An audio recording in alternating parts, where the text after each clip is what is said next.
Hello everyone, જય શ્રી કૃષ્ણ વિદ્યાર્થી મિત્રો. કેમ છો?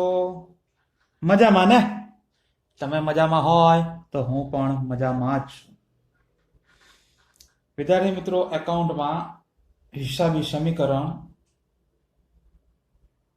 જેમાં આપણે સ્વાધ્યાયનો દાખલો શરૂ કર્યો હતો કે જેના આપણે 1 થી 10 વ્યવહાર પૂરા કર્યા હતા. તો આજે ત્યાંથી આપણે આગળ વધીએ. સ્વાધ્યાયનો પ્રશ્ન નંબર 2 છે. 11 થી 19 ના વ્યવહારો આજના લેક્ચરમાં આપણે ભણવાના. અને હિસાબી સમીકરણ બાકી તો તમે જાણો છો, a is equal to c plus l, c વત્તા l, આ બેનો સરવાળો જે છે એ બરાબર થવો જોઈએ. અને એની અંદર કઈ કઈ વસ્તુ આવે એ જાણીએ છીએ આપણે. રોકડ શિલ્લક હોય, બેંક શિલ્લક હોય. આ સિવાય મિલકતો, કોમ્પ્યુટર, જમીન, મકાન, પ્લાન્ટ, યંત્રો જેવી બધી મિલકતો આવે. પછી માલ છે, માલ સ્ટોક જેને કહીએ, ખરીદ વેચાણ, ખરીદ પરત, વેચાણ પરત કે અન્ય રીતે ગયેલ માલ, એ બધી નો સમાવેશ એમાં થાય. આ સિવાય લેણો હોય, એટલે કે મળવાની બાકી આવકો હોય કે અગાઉથી ચૂકવેલ ખર્ચા હોય, આ બધું લેણું જે છે એ બધી જ તમામે તમામ વસ્તુનો સમાવેશ આ એની અંદર કરવામાં આવે છે. પછી અહીંયા છે સી એટલે કેપિટલ, મૂડી જેને કહીએ. અને એના માટે આપણે 2 જ વાક્યો યાદ રાખ્યા હતા કે ખર્ચ કે નુકસાનથી મૂડી ઘટે છે અને આવક કે નફાથી મૂડી વધે છે. ખર્ચ નુકસાન થાય તો મૂડીમાં ઘટાડો થશે, અને આવક કે નફો થતો હશે તો એનાથી મૂડીમાં વધારો થતો હશે. અને છેલ્લે એલ ફોર લાયબિલિટીઝ, જેને દેવું અથવા તો જવાબદારી કહીએ છીએ ગુજરાતીમાં, જેની અંદર આપણે જે પણ રૂપિયા ચૂકવવાના બાકી હોય, ઉધાર માલની ખરીદી કરી હોય અને રૂપિયા ચૂકવવાના બાકી હોય, લોન લીધી હોય અને રૂપિયા ચૂકવવાના બાકી હોય, ઇન શોર્ટ જ્યારે પણ ચૂકવવાનું બાકી શબ્દ આવે એટલે કે એને એક પ્રકારનું દેવું કહેવાય. અને તમામ દેવાનો સમાવેશ આ એલ ની અંદર કરવામાં આવે.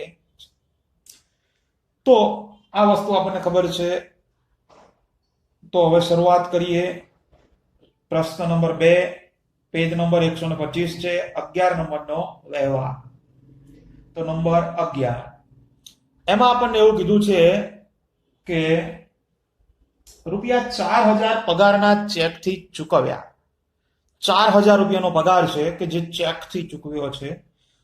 જ્યારે પણ કોઈ પણ વસ્તુ ચૂકવવામાં આવે ધંધામાંથી તો એને ખર્ચ કહીએ છીએ. પગાર ચૂકવ્યો, મતલબ કે પગાર એ ખર્ચો છે અને ખર્ચ ખાતે આપણે ઉધાર કરીએ છીએ. મતલબ કે પગાર ખાતે ઉધાર કેટલા રૂપિયા? 4000 રૂપિયા. અને શું ચૂકવ્યું છે?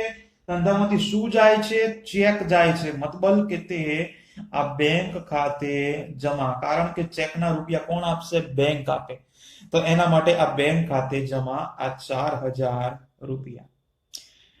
ચાલો, આ તો આમનો જ પતી ગઈ. હવે સમજૂતી આપીએ. પગાર એ ધંધામાંથી ચૂકવવામાં આવ્યો છે એટલે ખર્ચો છે, અને આપણે જાણીએ છીએ કે ખર્ચથી મૂડી ઘટે છે. બીજું બેંક, 4000 રૂપિયાનો શું જાય છે? ધંધામાંથી ચેક જાય છે. ચેક જાય એટલે ધંધાના જે બેંક ખાતામાં રૂપિયા પડ્યા છે એની અંદર ઘટાડો થાય, એટલે કે બેંક શિલ્લક ઘટે. કમ્પ્લીટ. મૂડી ઘટે અને બેંક શિલ્લક પણ ઘટે. તો આ 2 વસ્તુ અહીંયા આગળ સમજૂતીમાં આવી. હવે એની આ બંનેની આપણે હિસાબી સમીકરણમાં અસર આપવાની છે. પરંતુ એ હિસાબી સમીકરણમાં અસર આપીએ એ પહેલા આપણે જૂની અસર ચેક કરવી પડશે ને, કે જૂની મૂડી કેટલી હતી, જૂની બેંક શિલ્લક કેટલી હતી. તો એના માટે આવી જઈએ 10 નંબરના વ્યવહાર ઉપર. તો વિદ્યાર્થી મિત્રો, અહીંયા આગળ જોઈ શકાય છે આ 10 નંબરનો વ્યવહાર છે કે જેની અંદર આપણે મૂડીની વાત કરીએ તો મૂડી 1,08,000 રૂપિયાની હતી. પછી બેંક શિલ્લકની વાત કરીએ તો બેંક શિલ્લક 15,000 રૂપિયાની હતી. આ બંનેની અંદર ઘટાડો થાય છે. તો વારાફરતી બંનેમાં ઘટાડો કરી દઈએ. પહેલા મૂડીમાં ઘટાડો કરી દઈએ. તો વિદ્યાર્થી મિત્રો, મૂડી જે છે એ આપણી પાસે 1,08,000 રૂપિયાની હતી. તો હું અહીંયા બ્રેકેટમાં લખું છું 1,08,000 રૂપિયા. આની અંદર ઘટાડો થાય છે 4,000 રૂપિયાનો જોઈ શકાય છે. તો એ આ માઇનસ કરીશ હું 4,000 રૂપિયા. 1,08,000 માંથી 4,000 રૂપિયા જાય તો હજી મૂડી જે છે 1,04,000 રૂપિયાની ધંધામાં પડી છે એવું કહેવાય. બીજું બેંક શિલ્લક ઘટે છે. વિદ્યાર્થી મિત્રો, બેંક શિલ્લક 15,000 રૂપિયાની હતી આપણે જોયું. તો એ અહીંયા આગળ લખીશ કે એ આ બેંક શિલ્લક હતી કેટલાની? તો કે 15,000 રૂપિયાની બેંક શિલ્લક હતી. એમાં અહીંયા ઘટે છે તો કરું માઇનસ. કેટલા ઘટે છે? તો કે 4,000 રૂપિયા. તો 15,000 માંથી 4,000 રૂપિયા માઇનસ કરીએ એટલે હજી પણ બેંકની અંદર 11,000 રૂપિયા પડ્યા છે એવું કહેવાય. ચલો, તો બંનેમાં હિસાબી સમીકરણમાં અસર આપી દીધી. તો હવે જે પણ એન્ટ્રી બાકી હતી એને આપણે આગળ લાવી દઈએ. તો આગળ જે બાકી હતી એમાં ખાલી તમારે એક રોકડ શિલ્લક હતી, છતાંય જોઈ લઈએ આપણે એટલે ભૂલ ના પડે. આ રોકડ શિલ્લક 66,000 રૂપિયાની છે, તેમજ માલ સ્ટોક 27,000 રૂપિયાનો છે. આ બે એન્ટ્રી બાકી છે અને આ બધું દેવું તો 0 છે. તો એ બંને રોકડ અને માલ સ્ટોક બંનેને આપણે આગળ લઈ જઈએ. તો એ અહીંયા આગળ આ રોકડ કે જે 66,000 રૂપિયાની હતી હજી પણ પડી છે, અને માલ સ્ટોક કે જે હજી ધંધામાં 27,000 રૂપિયાનો પડ્યો છે. આ સિવાય મૂડી આવી ગઈ, દેવું કશું છે નહીં, તો દેવું આપણે 0 લખીએ છીએ, તો એમને લખી દીધું. બસ, તો હવે કઈ એન્ટ્રી, એક પણ એન્ટ્રી બાકી છે નહીં. બાકી ના હોય તો કરી દઈએ ટોટલ. 11,000, 66,000 અને 27,000 આ ત્રણનું ટોટલ કરશો એટલે 1,04,000 રૂપિયા આવશે. બરાબર. સી કેપિટલ મૂડીનું ટોટલ કરીએ તો 1,04,000 રૂપિયા વત્તા અહીંયા આગળ 0 ના 0. આ બંનેનો સરવાળો કરીએ તો એ આના બરાબર થઈ ગયું. અને હવે વાત કરીએ વિદ્યાર્થી મિત્રો 12 નંબરની. તો 12 નંબરની અંદર રૂપિયા 3,000 કમિશનના રોકડા મળ્યા અને 2500 મળવાનું બાકી છે. વિદ્યાર્થી મિત્રો અહીંયા આગળ બે વસ્તુ ભેગી છે. એક તમને કમિશન રોકડો મળ્યું છે અને બીજું જે છે એ 2500 મળવાનું બાકી છે. હવે પહેલી વસ્તુ તો એ કે 3,000 રૂપિયા રોકડા મળ્યા, રોકડ આવે તો આપણે ઉધાર જ કરવાના છીએ, એટલે કે આ રોકડ ખાતે ઉધાર. કેટલા રૂપિયા રોકડા મળ્યા છે? તો કે 3,000 રૂપિયા. બીજી વસ્તુ 2500 રૂપિયાનું કમિશન જે છે એ મળવાનું બાકી છે, અને મળવાનું બાકી એટલે આપણું લેણું કહેવાય, અને લેણું હંમેશા ઉધાર થાય.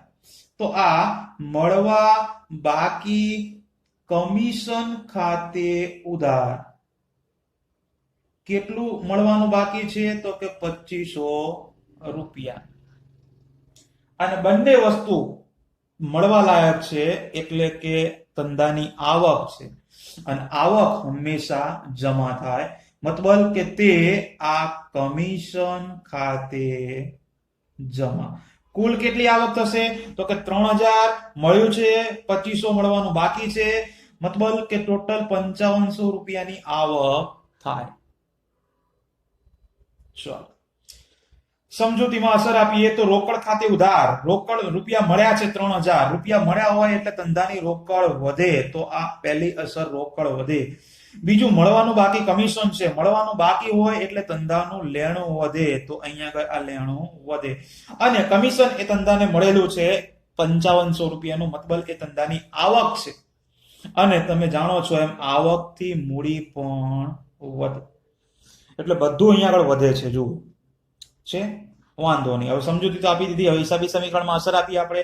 પહેલું રોકડ વધે, તો રોકડ છે કેટલાની એ આપણે જોવાનું. તો કે રોકડ જુઓ 66,000 રૂપિયાની તો પડી જ છે ધંધામાં છે, તો અહીંયા આગળ હું લખીશ એ આ રોકડ કેટલા રૂપિયાની છે જૂની? તો કે 66,000 રૂપિયાની તો છે જ ધંધામાં. બીજું વધે છે તો મતલબ કે કરું પ્લસ. કેટલા રૂપિયા વધે છે રોકડ? તો કે 3,000 રૂપિયાનો વધારો થાય છે. 66,000 હતી વત્તા બીજો વધારો થયો 3,000 નો, એટલે કે ટોટલ રોકડ મારા ધંધામાં 69,000 રૂપિયાની થઈ ગઈ. બીજું લેણું વધે છે, તો લેણું ઉપર છે નહીં, પહેલી જ વખત આવે છે. જૂનું હતું પણ એ તો બધું પતી ગયું હતું, એટલે હવે લેણું પહેલી વખત આવ્યું, તો એ અહીંયા આગળ આ લેણું. અને લેણું શેનું છે? તો એ લખી દઉં છું અહીંયા આગળ, આ મળવા બાકી કમિશનનું લેણું છે. કેટલા રૂપિયાનું લેણું છે? તો કે 2500 રૂપિયાનું લેણું છે, તો આ 2500 રૂપિયા. ચાલો ફિનિશ. ત્રીજું મૂડી વધે, તો મૂડી આ રે કેટલી છે જૂની? 1,04,000 રૂપિયાની મૂડી છે. ઓકે, એમાં વધારો થાય છે તો કરીએ પ્લસ. એ આ મૂડી કેટલાની છે? 1,04,000 રૂપિયાની તો મૂડી છે જ, અને અહીંયા આગળ બીજું મૂડીમાં વધારો થાય છે. કેટલા રૂપિયા વધે છે? તો કે 5500 રૂપિયા વધે છે, તો એ આ પ્લસ 5500 રૂપિયા. 1,04,000 તો હતી જ, વત્તા 5500 નો વધારો થયો, મતલબ કે ટોટલ મૂડી 1,09,500 રૂપિયાની ધંધામાં થઈ ગયા. ચાલો 1, 2 અને 3 ત્રણે ત્રણની અસર આપી દીધી. હવે ઉપર જે વધ્યું ઘટ્યું હોય એને નીચે ઉતારી દઈએ. આ બેંક શિલ્લક 11,000 બાકી છે, તો એ આ બેંક શિલ્લક 11,000 રૂપિયા. પછી રોકડ તો આવી ગઈ. માલ સ્ટોક બાકી છે 27,000 રૂપિયાનો, તો આ માલ સ્ટોક 27,000 રૂપિયા. ચલો આ બાજુ મૂડી આવી ગઈ, આ બાજુ દેવું બાકી છે, ખાલી 0 એમનામ જ લખવાનું છે, તો આ 0. હવે ખાલી ટોટલ કરવાનું છે, બીજું કશું કરવાનું છે નહીં. તો આ બધાનું ટોટલ કરીએ તો એ ટોટલ જે છે એ 1,09,500 રૂપિયા થાય છે અહીંયા બરાબર. આનું ટોટલ કરીએ તો એ તો આપણને આપેલું જ છે 1,09,500 રૂપિયા. અહીંયા આગળ પ્લસ અને 0 નું ટોટલ એ 0. આ સી વત્તા એલ આ બેનો સરવાળો આના બરાબર થઈ જ ગયો. અને બીજી વસ્તુ વિદ્યાર્થી મિત્રો, જો અહીંયા આગળ તમને બે અલગ અલગ આમનોંધ લખવી હોય અને અલગ અલગ હિસાબી સમીકરણમાં અસર આપવી હોય તો એમ પણ તમે આપી શકો છો, એ પણ 100% સાચું જ છે. પણ આપણે અહીંયા આગળ સંયુક્ત આમનોંધ લખી અને સંયુક્ત હિસાબી સમીકરણમાં અસર આપી છે. ત્યાર પછી વાત કરીએ નંબર 13 ની. અને 13 નંબરમાં આપણને એવું કીધું છે કે ₹4,000 નું ભાડું ચૂકવ્યું, 1,500 રૂપિયા ચૂકવવાનું બાકી છે. સરસ. અહીંયા આગળ પણ 12 નંબરની જેમ બે વ્યવહાર ભેગા છે કે 4,000 રૂપિયાનું ભાડું ચૂકવ્યું છે અને 1,500 રૂપિયા ચૂકવવાનું બાકી છે. વાંધો નહીં. ચલો પહેલું તો બંને વસ્તુ ભાડું છે, એક ચૂકવેલું છે બીજું ચૂકવવાનું બાકી છે, પણ બંને છે તો ભાડું જ ને, એટલે ભાડું ચૂકવવાની વાત છે એટલે ધંધાનો ખર્ચ કહેવાય. અને ખર્ચ ખાતે આપણે ઉધાર કરીએ એટલે કે ભાડા ખાતે ઉધાર. ટોટલ ખર્ચો કેટલો કહેવાય ધંધાનો? તો કે 4,000 રૂપિયા 4,000 રૂપિયા ચૂકવ્યું છે અને 1,500 રૂપિયા ચૂકવવાનું બાકી છે. મતલબ કે ટોટલ ખર્ચો જે છે એ 5,500 રૂપિયાનો છે ભાડાનો. હવે આમાંથી જેટલા રૂપિયા ચૂકવ્યું છે એની વાત કરીએ. જુઓ 4,000 રૂપિયાનું ભાડું જે છે એ ચૂકવી દીધું એટલે 4,000 રૂપિયા ધંધામાંથી રોકડા જાય છે અને રોકડ જાય તો આપણે જમા કરીએ. મતલબ કે રોકડ ખાતે જમા. રોકડા કેટલા ચૂકવી દીધા છે? 4,000 રૂપિયા. અને બીજી વસ્તુ 1,500 રૂપિયા શું છે? ચૂકવવાનું બાકી છે. ચૂકવવાનું બાકી મતલબ કે દેવું છે અને દેવું હંમેશા જમા થાય, તો તે આ ચૂકવવાના બાકી ભાડા ખાતે જમા. કેટલા રૂપિયા ચૂકવવાનું બાકી છે? તો કે 1,500 રૂપિયા ચૂકવવાનું બાકી છે. ચલો અહીંયા આગળ પણ આપણે સંયુક્ત આમનોંધ લખી છે અને સંયુક્ત હિસાબી સમીકરણમાં અસર આપીશું આપણે. તો પહેલું ભાડા ખાતે ઉધાર. ભાડું એ ખર્ચ છે અને ખર્ચથી મૂડી ઘટે. આવક લાભથી કે નફાથી મૂડી વધે પણ ખર્ચ કે નુકસાનથી મૂડી ઘટે. બીજી વસ્તુ રોકડ ધંધામાંથી ચૂકવી દીધી છે 4,000 રૂપિયાની, એટલે ધંધાની રોકડ પણ ઘટવાની, તો આ રોકડ ઘટે. અને 1,500 રૂપિયા શું છે? ચૂકવવાનું બાકી છે. ચૂકવવાનું બાકી હોય એટલે ધંધાનું દેવું વધે. 1,500 રૂપિયા ચૂકવવાના છે હજી પણ કોઈ વ્યક્તિને ભાડાના આપણે, અને એ ભાડું જે છે ચૂકવવાનું બાકી છે, મતલબ કે એ દેવું કહેવાય આપણા ઉપર એટલું. તો દેવું હંમેશા વધે જ્યારે ચૂકવવાનું બાકી હોય ત્યારે. તો હવે આ ત્રણેયની હિસાબી સમીકરણમાં અસર આપીએ. પેલું મૂડી ઘટે છે. મૂડી આપણી પાસે છે 1,09,500 રૂપિયાની મૂડી આપણી પાસે છે, તો એ અહીંયા આગળ મૂકી દઈએ. જેમ છે એમ જ આ મૂડી કેટલે રૂપિયાની છે? 1,09,500 રૂપિયાની મૂડી છે. હવે આની અંદર શું થાય છે? તો કે ઘટાડો થાય છે. ઘટે તો કરું માઇનસ. કેટલી મૂડી ઘટે છે? 5,500 રૂપિયાની મૂડી ઘટે છે, તો આ માઇનસ 5,500 રૂપિયા. હવે 1,09,500 માંથી 5,500 રૂપિયા માઇનસ કરી દઈએ તો હજી પણ મૂડી ધંધામાં 1,04,000 રૂપિયાની પડી છે એવું કહેવાય. ફિનિશ. રોકડ ઘટે. રોકડ જૂની છે કેટલી? તો કે 69,000 રૂપિયાની રોકડ ધંધામાં પડી છે, તો એ આ રોકડ આ 69,000 ઘટે છે તો કરું માઇનસ. કેટલા રૂપિયા ઘટે છે? તો કે 4,000 રૂપિયાનો ઘટાડો થાય છે, તો માઇનસ આ 4,000 રૂપિયા. તો હજી પણ ધંધામાં કેટલી રોકડ પડી હશે? તો કે 65,000 રૂપિયાની રોકડ પડી છે એવું કહેવાય. દેવું વધે. ચૂકવવાના બાકી ભાડાનું દેવું છે 1,500 રૂપિયા, પણ આપણી પાસે દેવું તો જૂનું 0 છે, એટલે પહેલી જ વખત આ ભાડાનું દેવું આવ્યું, તો અહીંયા આગળ લખી દો ડાયરેક્ટ જ આ ચૂકવવાનું બાકી ભાડું. કેટલા રૂપિયાનું છે દેવું? તો કે 1,500 રૂપિયાનું, તો આ 1,500 રૂપિયા. ચાલો ફિનિશ. ત્રણે તમને અસર આપી દીધી. તો કે હા, હવે ઉપરથી વધુ ઘટ્યું હોય બધું નીચે ઉતારી દઈએ. પહેલા રોકડ આવી ગઈ છે, પછી લેણું બાકી છે ઉતારવાનું, તો આ ઉતારી દઈએ લેણું. શેનું છે? તો કે મળવા બાકી કમિશનનું છે, તો મળવા બાકી કમિશન. કેટલા રૂપિયાનું છે લેણું? તો કે 2500 રૂપિયા. બીજું, બેંક શિલ્લક 11,000 ની છે, તો આ બેંક શિલ્લક 11,000 રૂપિયા. માલ સ્ટોક છે 27,000 રૂપિયાનો, તો આ માલ સ્ટોક આ 27,000 રૂપિયા. અહીંયાથી બધું આવી ગયું, આ મૂડી આવી ગઈ, આ દેવું પણ આવી ગયું. સરસ, લો બધું પતી ગયું. તો કે હા, તો હવે કરી દો ટોટલ.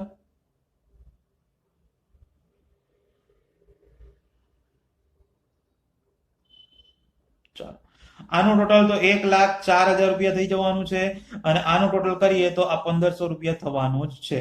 હવે 1,04,000 વત્તા 1,500 આ બંનેનું ટોટલ કરો તો તમને આનું ટોટલ બોલે તો 1,05,500 રૂપિયાનું થઈ જશે. ડબલ લાઈન ભૂલવાની નહીં. 1,05,500. સી વત્તા એલ બરાબર આ એ. ત્યાર પછી નંબર 14 ઉપર આવીએ તો 14 નંબરમાં એવું લખ્યું છે કે રૂપિયા 2,000 નો માલ ધર્માદામાં આપીએ. વિદ્યાર્થી મિત્રો, 2,000 નો માલ ધર્માદામાં આપીએ એટલે ધર્માદાનો ખર્ચ કયો કહેવાય, અને ખર્ચ ખાતે આપણે ઉધાર કરીએ. તો આ ધર્માદા ખર્ચ ખાતે ઉધાર કેટલા રૂપિયાનો માલ આપ્યો છે? તો કે 2,000 રૂપિયા. અને જ્યારે ધંધામાંથી માલ જાય અને વેચ્યો ના કહેવાય, અન્ય રીતે ગયેલ માલ કહેવાય. અને અન્ય રીતે માલ જતો હોય તો આપણે ખરીદ ખાતું જમા કરીએ છીએ, મતલબ કે તે ખરીદ ખાતે જમા 2,000 રૂપિયા. ખર્ચો થયો છે, ખર્ચથી મૂડી ઘટે. અને બીજું, આપણે ધંધામાં માલ આપ્યો છે. આ ખરીદી શેના માટે છે? ધર્માદામાં માલ આપ્યો એના માટે. અને માલ ધંધામાંથી આપ્યો જાય છે, મતલબ કે માલ સ્ટોક પણ ઘટે. પહેલું, મૂડી ઘટે. તો મૂડી 1,04,000 રૂપિયાની છે આપણી પાસે. આ મૂડી 1,04,000 રૂપિયાની તો મૂડી છે જ, એમાં ઘટે છે તો કરું માઇનસ. 1,04,000 માંથી 2,000 રૂપિયા જાય તો 1,02,000 રૂપિયાની મૂડી હજી પણ પડી છે ધંધામાં, એવું કહેવાય. માલ સ્ટોક ઘટે તો આ માલ સ્ટોક જૂનો કેટલો પડ્યો છે એ ચેક કરવો પડે આપણે. આ માલ સ્ટોક કેટલો છે?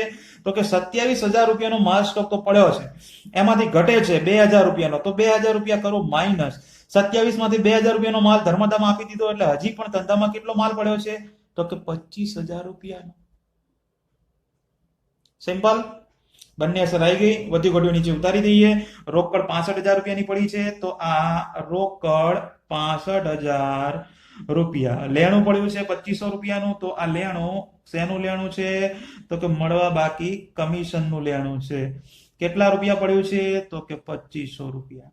બેંક શિલ્લક પડી છે 11,000 રૂપિયાની, તો આ બેંક શિલ્લક 11,000 રૂપિયા. પછી માલ સ્ટોક તો આવી ગયો. ચલો, બધી વસ્તુ આવી ગઈ. આ બાજુ મૂડી આવી ગઈ, આ બાજુ ચૂકવવાનું બાકી ભાડું બાકી છે, તો ઉતારી દઈએ એમને એમ જ. ચૂકવવાનું બાકી ભાડું કેટલું? તો કે 1,500 રૂપિયા. ચાલો, ત્યાં સિમ્પલ. આટલી બધી વસ્તુ આવી જાય, નીચે ઉતરી જાય પછી તો આપણે ખાલી ટોટલ જ કરવાનું છે, અને ટોટલનું કામ તો બહુ સહેલું છે. આ બધાનું ટોટલ એ આ બેના ટોટલ બરાબર થાય, એટલે કે 1,02,000 વત્તા આ 1,500, મતલબ કે ટોટલ આ બંનેનો જે થાય એ તમને અહીંયા મળી જશે 1,03,500. ગણેશ, સી વત્તા એલ બરાબર એ થઈ ગયું. તો કે હા, તો હવે વધીએ આગળ. 15 નંબર. અને 15 નંબરમાં આપણને એવું કીધું છે કે રૂપિયા 15,000 નું પ્રેક્ષા ફર્નિચર માર્ટમાંથી ફર્નિચર ખરીદ્યું. પ્રેક્ષા ફર્નિચર માર્ટમાંથી આપણે 15,000 રૂપિયાનું ફર્નિચર ખરીદ્યું છે, વાંધો નહીં. ફર્નિચર ખરીદ્યું મતલબ કે ફર્નિચર આવે, અને આવે તો નિયમ પ્રમાણે કરીએ ઉધાર. તો આ ફર્નિચર ખાતે ઉધાર કેટલા રૂપિયાનું ખરીદ્યું છે? તો કે 15,000 રૂપિયાનું. અને કોની પાસેથી ખરીદ્યું છે? રૂપિયા ચૂકવવાના બાકી છે. જુઓ, રોકડ ક્યાંય ચૂકવી નથી. કૃત્રિમ વ્યક્તિનું નામ આપ્યું છે, તે પ્રેક્ષા ફર્નિચર માર્ટ ખાતે જમા.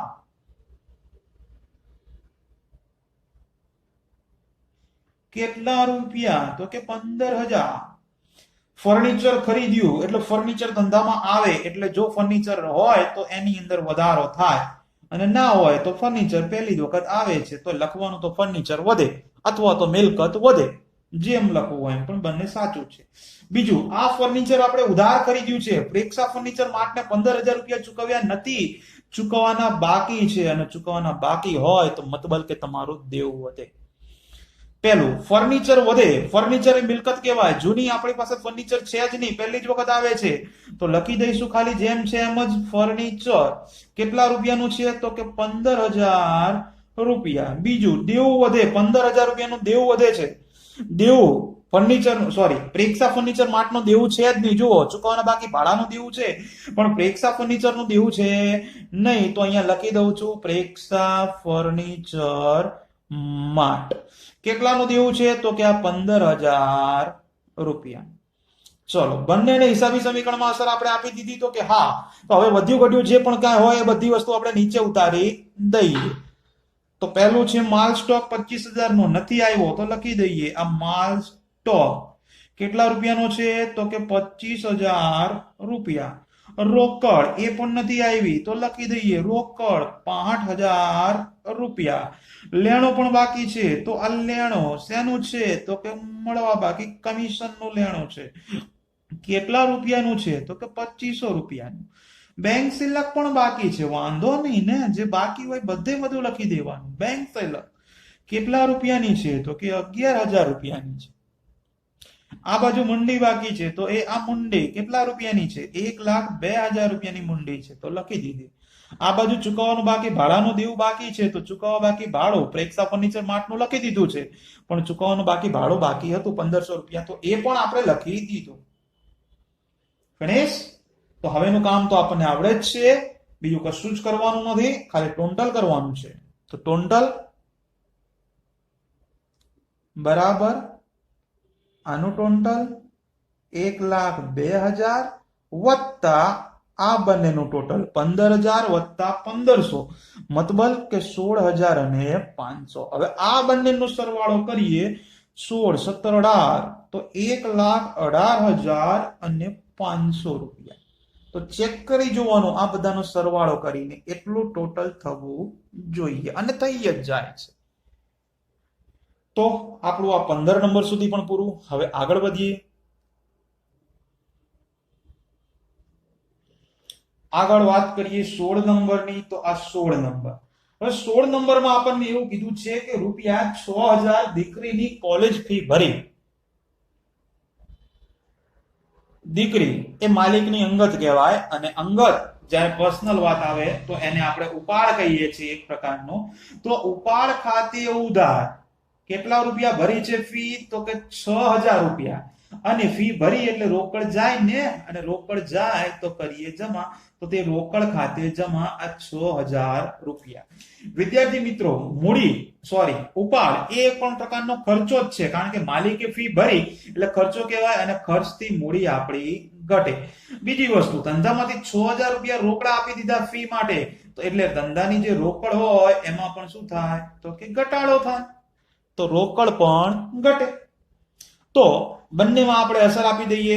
અગાઉ હજુ આપણે હમણાં જ જોયું હતું કે મૂડી આપણી પાસે 1,08,000 રૂપિયાની ટોટલ મૂડી. ઓકે, જોઈ લઈએ. ચલો જુઓ, આ છેલ્લા વ્યવહારમાં જુઓ, ઉપર ક્યાંય નહીં. મૂડી, ધંધાની મૂડી 1,02,000 રૂપિયાની આપેલી છે.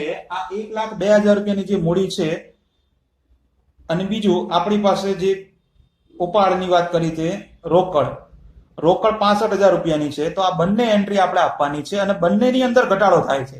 તો એ પહેલા બંને અસર આપી દઈએ.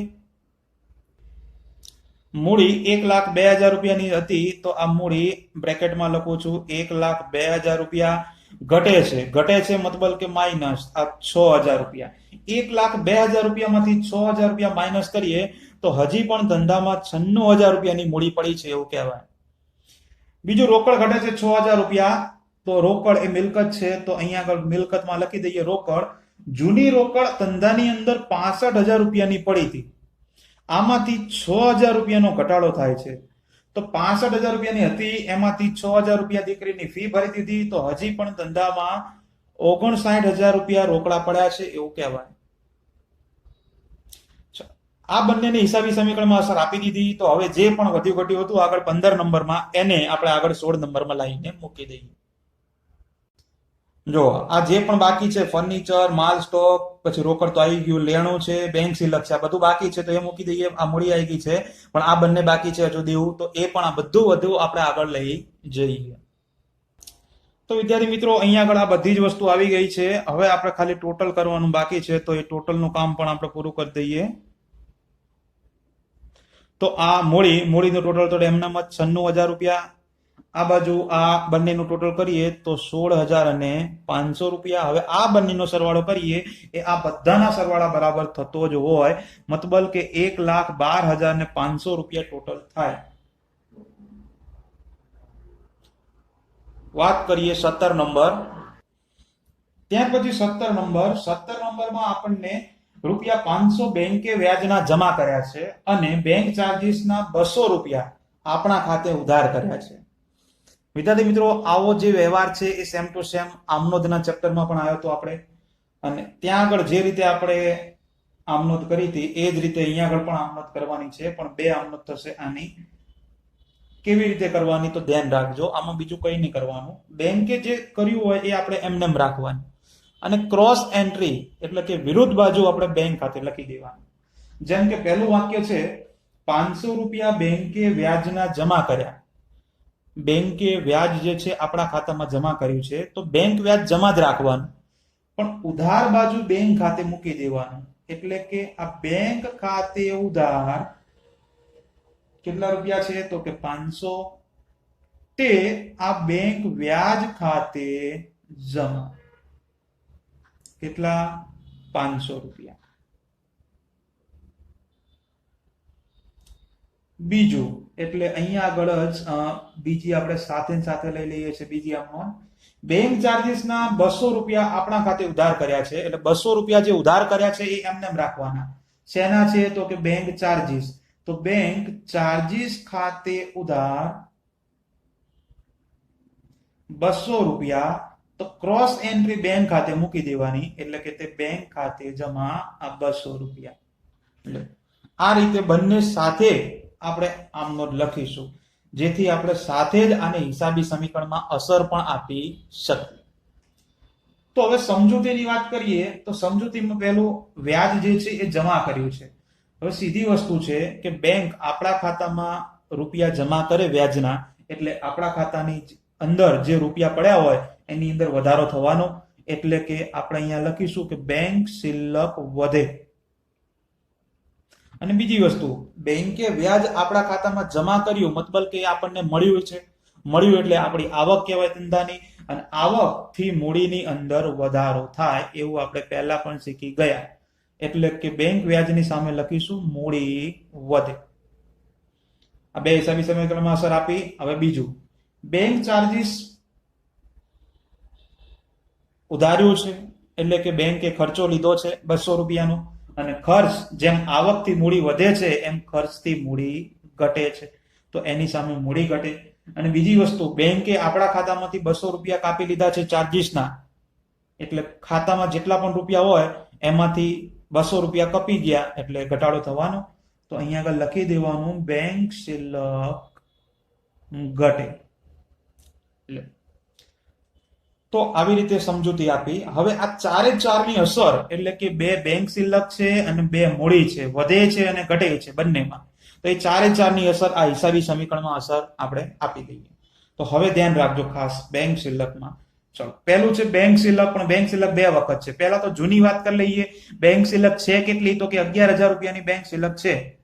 તો આ બેંક શિલ્લક, હવે જોજો આની અસર હું આપું છું બંનેની સાથે. બ્રેકેટમાં અહીંયા નીચે લખું છું, કારણ કે અહીંયા બે અસર આપવાની છે ને. 11,000 રૂપિયા તો બેંકમાં પડ્યા જ છે, બરોબર. પહેલું છે બેંક શિલ્લક વધે. કેટલા રૂપિયા વધે છે? 500 રૂપિયાનો વધારો થાય છે, તો એ આપ પ્લસ કરીએ 500 રૂપિયા. બીજું અહીંયા આગળ જુઓ, બેંક શિલ્લક શું થાય છે? ઘટે છે. ઘટે છે કેટલા રૂપિયા? 200 રૂપિયા. તો ઘટે છે મતલબ કે માઇનસ કરું, એ આ -200 રૂપિયા. હવે તો કેલ્ક્યુલેટર છે જ ને આપણી પાસે. 11,000 માં 500 રૂપિયા પ્લસ કરવાના અને 200 રૂપિયા માઇનસ. જો કે ડાયરેક્ટ જ ખબર પડી જાય, કેલ્ક્યુલેટરની જરૂર નથી, છતાંય પણ આપણે ઉપયોગ જો ઓછું ફાવતું હોય તો કરી જ જોવાનું.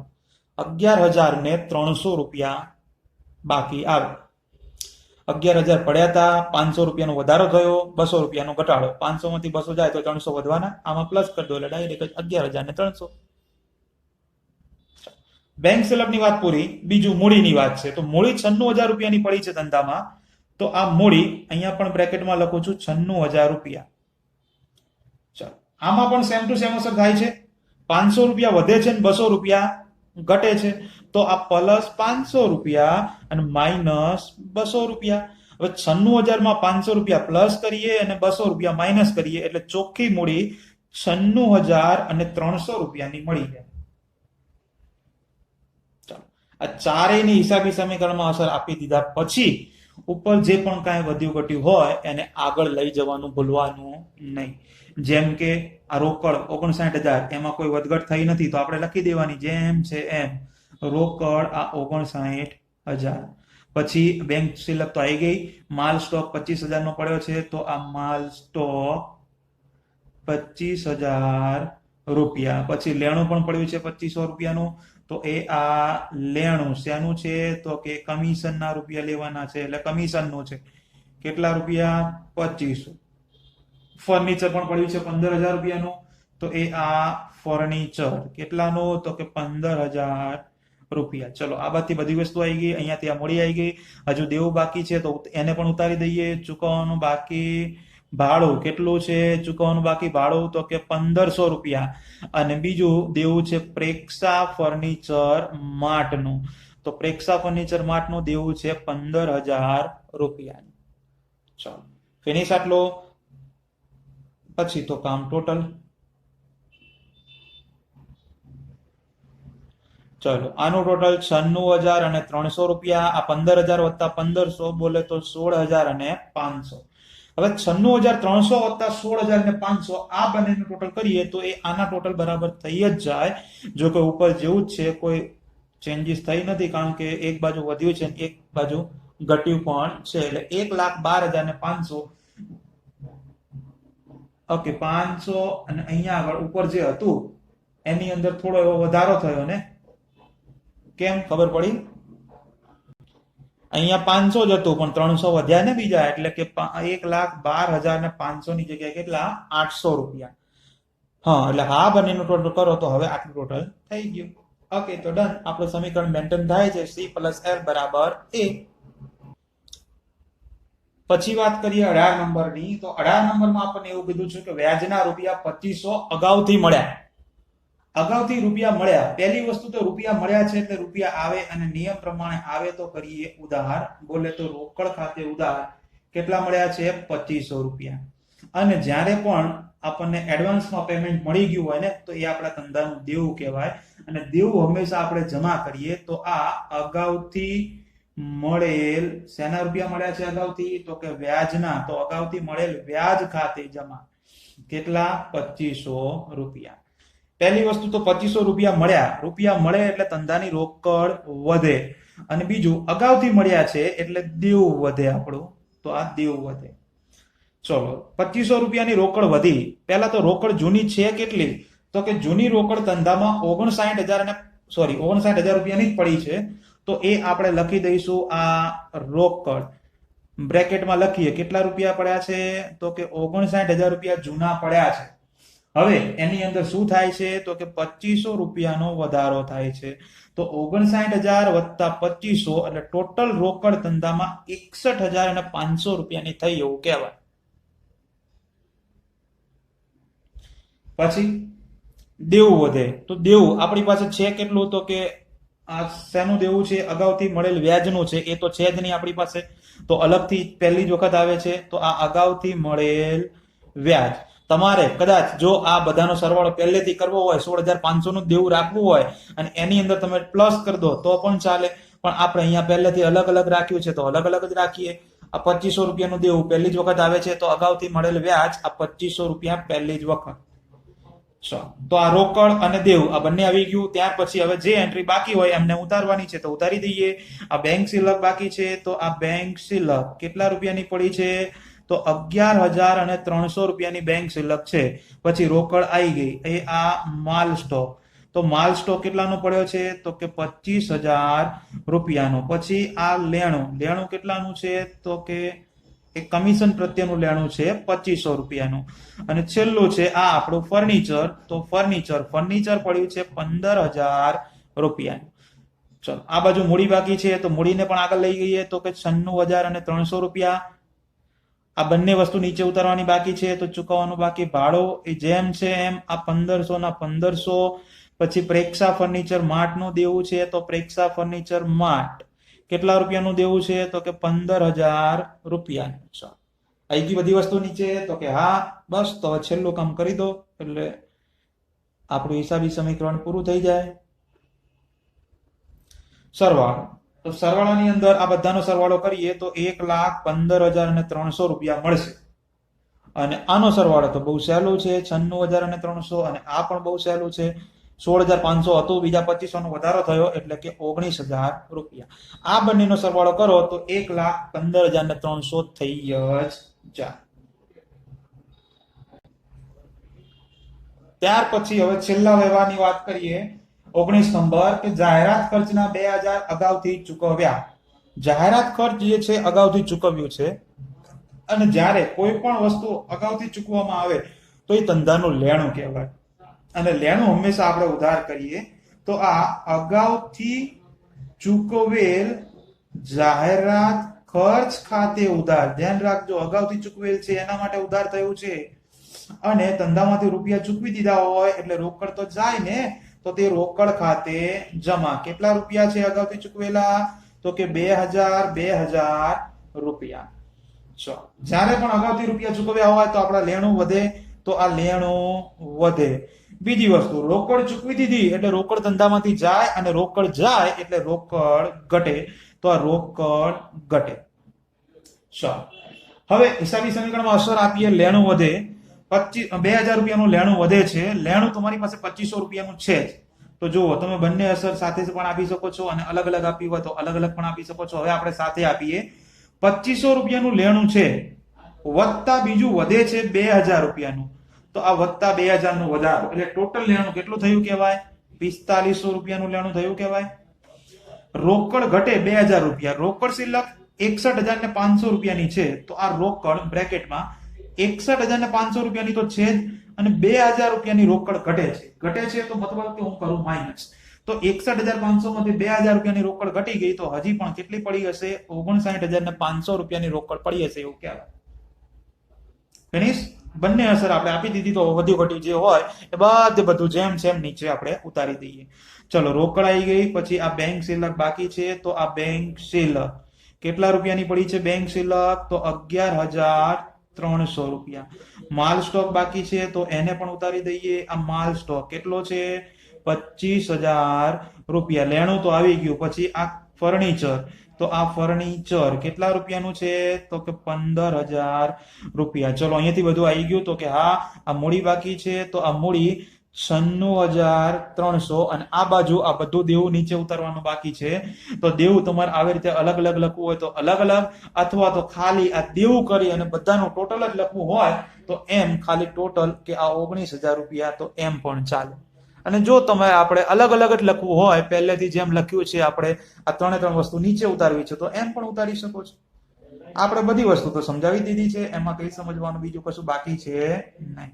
અને હવે ખાલી ટોટલ કરવાનું બાકી છે તો એ તો આપણને આવડે જ છે. તો આનું ટોટલ આ 96,300 આનું ટોટલ આ 19,000 રૂપિયા તો 96,300 વત્તા 19,000 આ બંનેનું ટોટલ કરો તો આપણને જે છે ને આ ટોટલ એ 1,15,300 રૂપિયાનું થાય. જો કે ઉપરના ટોટલમાં કોઈ ચેન્જીસ થયો નથી એવું પણ કહેવાય કારણ કે 2,000 વધ્યા ને 2,000 ઘટ્યા અપ એન્ડ ડાઉન થઈ ગયું બંને બાજુ સરખું બીજું કઈ બાકી રહેતું નથી. સરસ લ્યો તો આની સાથે આપણો સ્વાધ્યાય પણ પૂરો સ્વાધ્યાયનો પ્રશ્ન નંબર 2 પણ પૂરો અને એની સાથે સાથે આ આખો દાખલો પૂરો અને આખા દાખલાની સાથે સાથે આપણું આ 5 નંબરનો ચેપ્ટર હિસાબી સમીકરણ અને ધંધાના વ્યવહારો એ પણ પૂરું. હજી પણ આપણને જો થોડી એવી તકલીફ પડતી હોય તો અગાઉના વિડીયો બધા તમારા માટે જ બનાવેલા છે તો અગાઉ જઈ જે પણ વિડીયોમાં ખબર ના પડી હોય, જે પણ દાખલામાં ખબર ના પડી હોય, એ વારંવાર વિડીયો જોઈએ એટલે આપણને ખબર પડી જ જાય. એના માટે જ આપણે અલગ અલગ વિડીયો બનાવેલા છે, થોડા, જેથી તમે શાંતિથી પ્રેક્ટિસ કરી શકો અને વ્યવસ્થિત સરળતાથી સમજી શકો. અને બીજી વસ્તુ, આ તમામ દાખલાઓની પીડીએફ તમને નીચે ડિસ્ક્રિપ્શનમાં આપેલી છે, તો ત્યાંથી તમે ડાઉનલોડ કરી અને હોમવર્ક અથવા તો પ્રેક્ટિસ વ્યવસ્થિત કરી શકો છો. બાકી આપણે મળીએ હવે નેક્સ્ટ લેક્ચરમાં નવા ચેપ્ટર સાથે. ત્યાં સુધી બધાને Tata, bye bye, C you, અને પ્લીઝ ટેક કેર.